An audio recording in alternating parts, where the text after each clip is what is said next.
Hey, old man, where are your hands? Put your hands on your head. Don't you fuck with me. Officer Kyle Baxter's voice hissed, sharp and menacing in the quiet of the late afternoon garden, the barrel of his black pistol aimed straight at Elijah Eli Jones's thin chest. You think I don't know what you're doing sneaking around here after hours? Stealing city property or something else? Tell me. Baxter, with his youthful energy and the complacency of a man newly in power, could not have imagined that his brave and decisive actions, aimed at protecting public property and suppressing potential criminals, would soon make him the focus of a fierce internal investigation. He could not have imagined that the photo of the dirt-stained old man at whom he was pointing his gun, whom he despised as a homeless man or a petty thief, would soon appear proudly on the front page of the city's most prestigious newspaper. But not as a criminal under arrest, but as a model citizen, a silent hero who had been treated unfairly and insulted by the very people responsible for protecting him. At this moment, Baxter had only the image of a suspect in his mind, and he, Officer Baxter, would be the one to expose that face. The afternoon fell on the city botanical garden like a soft silk, carrying the gentle fragrance of flowers preparing to close their sleep. The yellow sunlight at the end of the day tried to penetrate the dense foliage of ancient trees, creating sparkling streaks of light on the lush green grass and winding gravel paths. The garden had officially closed to visitors an hour ago. The space became strangely quiet, with only the rustling of leaves in the light wind and the chirping of a few late birds that had not yet returned to their nests. Elijah Eli Jones, a black man in his 60s, was still working hard in a rare rose garden in a hidden corner of the Botanic Garden. He was of average height, still bearing the firm, determined features of a man who had been through hard work, though his hair was streaked with gray and his face was lined with deep wrinkles. He wore worn, dirt-stained, gray-green gardening clothes and a wide-brimmed hat that covered most of his face, leaving only his calm, upright eyes exposed. Eli was one of the Botanic Garden's part-time gardeners, and he especially loved tending to these old roses. They required meticulousness, patience, and a special love, which Eli seemed to have in abundance. He often stayed later than the others, when the space was quiet, so he could devote himself to his capricious muses. Officer Kyle Baxter, in his early 20s, a young police officer fresh out of college, was on his evening patrol around the perimeter of the Botanic Gardens. Baxter was tall and well-built, his dark blue uniform always pressed, exuding a somewhat exaggerated youthful confidence. He had joined the police force with the desire to assert himself, to achieve many achievements, and deep down, Baxter had a hidden discomfort with anything or anyone that he considered inappropriate or deviant from his image of a clean and orderly society. As Baxter's patrol car passed along the west fence of the Botanic Gardens, his keen eyes caught sight of a figure scuttling among the rose beds, even though the gardens had long since closed. A black man, dressed in slovenly clothing. Instantly, all the warning lights in Baxter's head went on. A thief. Someone must have snuck in to steal or vandalize, he thought, his heart beating a little faster with excitement at the prospect of his first credit of the day. Baxter quietly stopped the car in a secluded corner, turned off the engine, and gently pulled the pistol from its holster, checking the ammunition with a practiced hand. He moved quickly, approaching the fence, looking for an unlocked entrance that was often used by intruders. Soon, he was inside the garden, his footsteps as light as a cat's on the grass, heading toward the rose garden. Eli was meticulously pruning the withered rose branches, his calloused hands skillfully holding each petal. He was unaware of the danger lurking behind him. He was too absorbed in his work, in the fragile beauty of the rosebuds about to bloom. "Freeze! Hands above your head!" Baxter's shrill shout broke the silence. Eli jumped. The pruning shears in his hand fell to the ground with a small clatter. He slowly turned around, squinting at the voice. The powerful flashlight from Baxter's hand shone directly into his face, blinding him, forcing him to raise his hand to shield his eyes. "Who are you? What are you doing here at this hour?" Baxter roared, the gun still aimed at Eli. He kept a safe distance, as he had been taught, but his tone was menacing. "The park is closed, don't you know? Or are you being deliberately ignorant?" Eli tried to keep his composure. He had been in far more dangerous situations than this, but that was in the past. A past he did not want to relive. "Officer," he said, his voice hoarse but clear, "I am Elijah Jones, the gardener here. I tend these rose beds." Baxter sneered, a sneer of contempt. "A gardener? Gardening at this hour? You look more like a scavenger, or a homeless man looking for a place to sleep." He moved a little closer, his cold gaze sweeping Eli from head to toe, stopping at his muddy shoes and shabby clothes. "Where are your papers? Show me!" Eli slowly reached into his coat pocket, trying to move slowly so as not to be mistaken for a rebellious act. He pulled out a worn leather wallet containing his botanical garden employee card and identification card.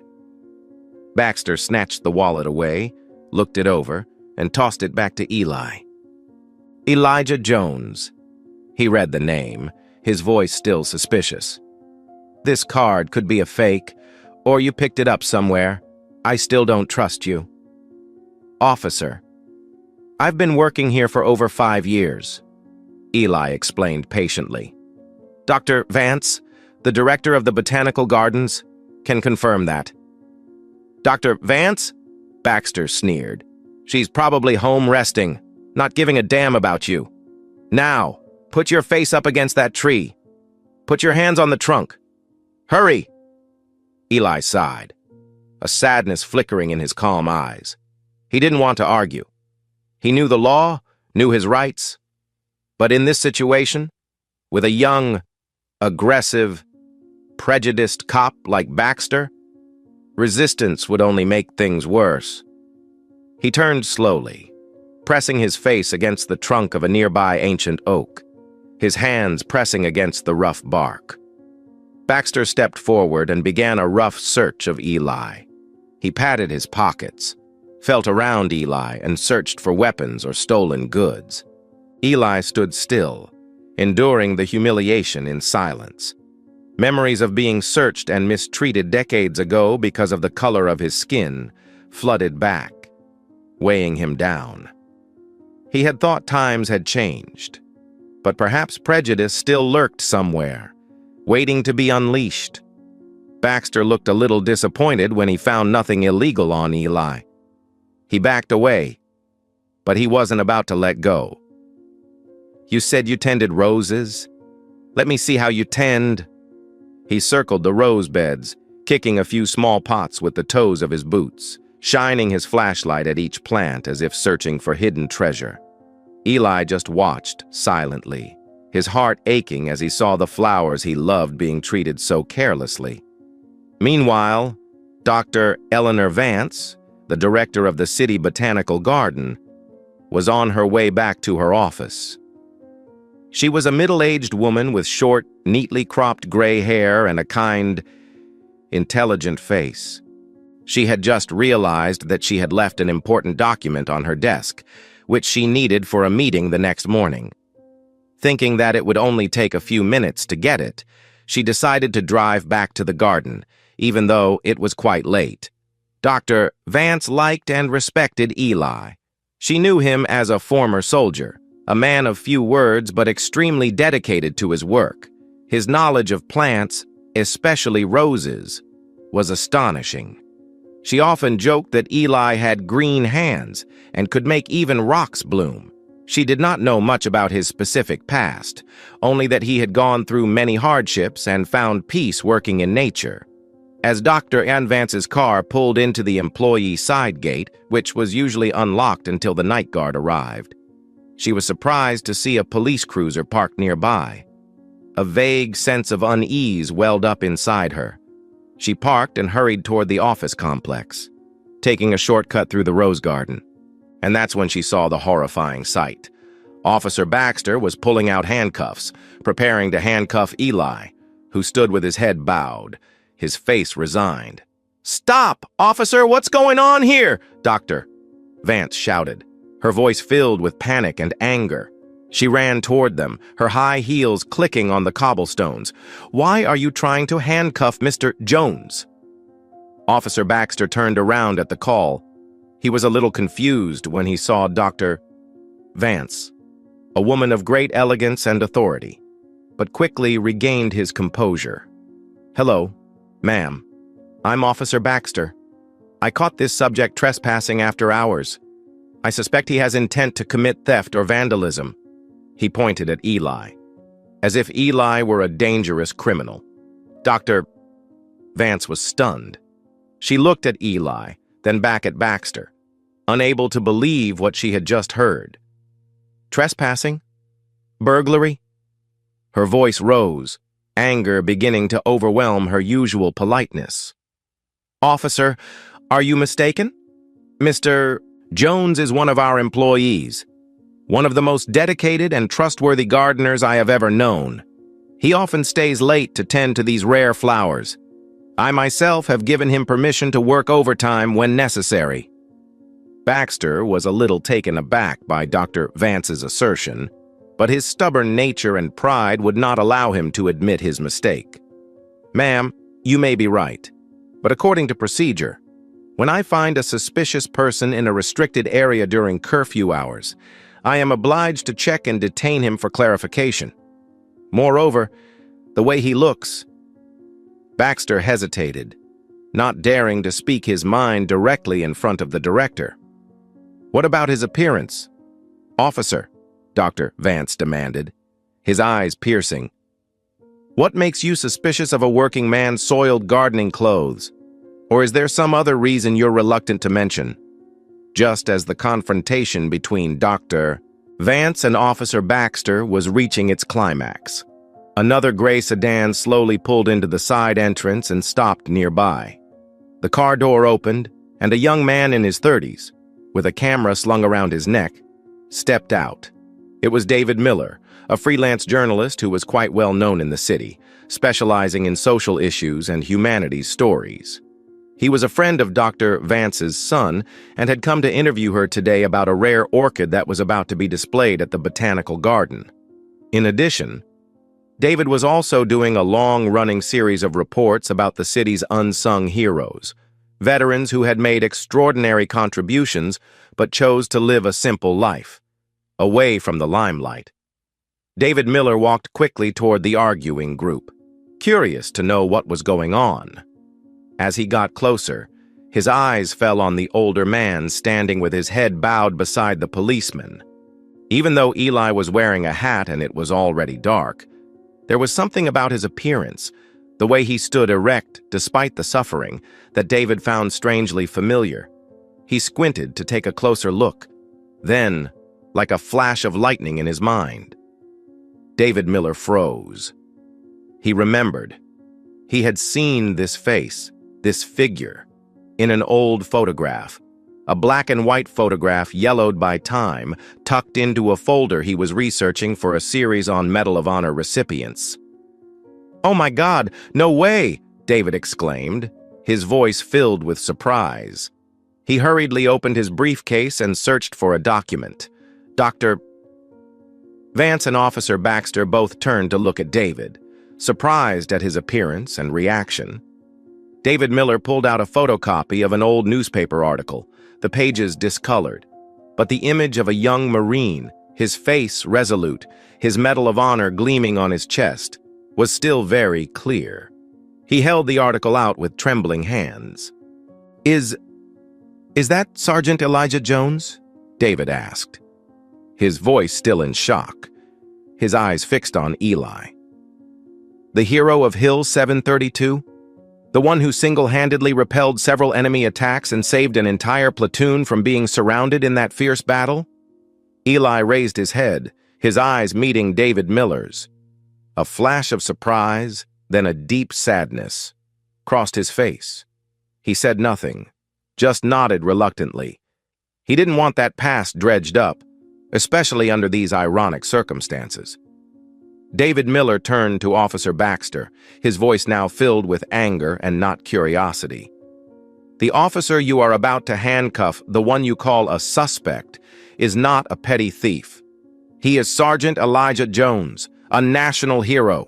He risked his life to save dozens of his comrades, facing imminent death to protect his fellow citizens, to protect this country. The Medal of Honor he received is the highest recognition for such extraordinary bravery. Do you understand what you have done? David held up the newspaper clipping with the young Eli, his voice echoing in the silence of the garden. Officer Kyle Baxter stood rooted to the spot. He stared at the picture of the heroic young soldier. Then, at the older man in the dirty gardening clothes standing before him, the two images, different in time and circumstance, were undeniably the same. Baxter's face went from flushed with pride to pale with shock and shame. The gun in his hand felt heavy, and the handcuffs he had just tried to use to restrain a national hero suddenly seemed ridiculous. He stammered, unable to form words. I don't know. Dr. Eleanor Vance was equally astonished. She knew Eli was a veteran, but she had never imagined him to be such a great hero. A deep respect and sorrow welled up in her heart. Sorrow for a man who had devoted his youth and courage to his country, now suffering injustice and disrespect in the very place where he had found peace. "Officer Baxter!" Dr. Vance almost shouted, his anger now uncontrollable. "You will uncuff Mr. Jones immediately, and I demand a satisfactory explanation for this action." Baxter had not actually cuffed Eli, but his intentions and actions were clear. David Miller, with the instincts of a journalist, quickly took out his phone, quietly recording the final events of the incident, especially Officer Baxter's confused, panicked expression and Eli's heartbreaking calm. He knew this was more than a simple misunderstanding. This was a story that needed to be told, a story of prejudice, of forgetting, and of human dignity. Officer Baxter, under the pressure from Dr. Vance and David Miller's stern gaze, along with the harsh truth that had just been revealed, felt his whole body tremble. The complacency and arrogance from earlier had completely disappeared, leaving only fear and belated regret. He stammered, Madam Director, Mr. Jones, I'm sorry, I made a serious mistake. I really didn't know." Eli looked at Baxter. A look that held neither reproach nor gloating, only deep sadness. "It's not your fault for not knowing who I am," he said, his voice low and even. "But it is your fault for judging a man by his appearance, or the color of his skin, or the clothes he wears. That's the sad part, officer." The incident was quickly reported to Officer Baxter's superiors at the Metropolitan Police Department. Captain Peterson, Baxter's direct supervisor, a man with a reputation for being stern and fair, immediately summoned Baxter for an explanation. David Miller's brief but comprehensive video, along with the testimony of Dr. Vance and Eli himself, though reluctant, became irrefutable evidence. David Miller, after careful consideration and with Eli's somewhat embarrassed permission, decided to write an article about the incident. He focused not on shaming Officer Baxter, but rather on the treatment of veterans, especially those of color, and the dangers of stereotypes based on appearance. The article, titled "The Forgotten Hero of the City," was a huge hit. The image of a young Sergeant Elijah Jones in uniform, next to his current self, a quiet gardener, touched the hearts of many readers. The Metropolitan Police Department faced a wave of criticism from the public and veterans groups. They were forced to issue a public apology to Sergeant Elijah Jones and the community. Officer Kyle Baxter was suspended pending an investigation. In the end, Baxter was not fired, but he was severely disciplined, transferred to a desk position with no public contact, denied any opportunity for advancement for an extended period of time, and required to attend special training in communication skills, cultural sensitivity, and anti-racism. For an ambitious young officer like Baxter, it was a devastating blow to his career and self-esteem. As for Eli, his life was a bit of a roller coaster after his story became public. People came to the Botanic Garden to see him, to express their admiration and gratitude. Veterans organizations wanted to honor him. The media wanted to interview him. At first, Eli felt uncomfortable. He was used to a quiet, private life. But then, with encouragement from Dr. Vance and David Miller, he realized that his story could have a positive message. The City Botanical Garden held a small, intimate ceremony to honor Sergeant Elijah Jones, not as a war hero, but as a devoted gardener, a model citizen, a symbol of resilience and dignity. A small bronze plaque was placed respectfully near the rose garden he tended, summarizing his story and a message of respect.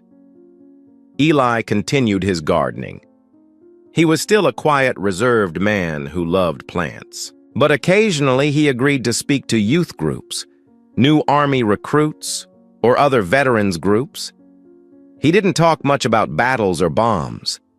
He talked about the value of life, about courage not only on the battlefield, but also in everyday life, about the importance of treating others with respect and understanding, no matter who they were.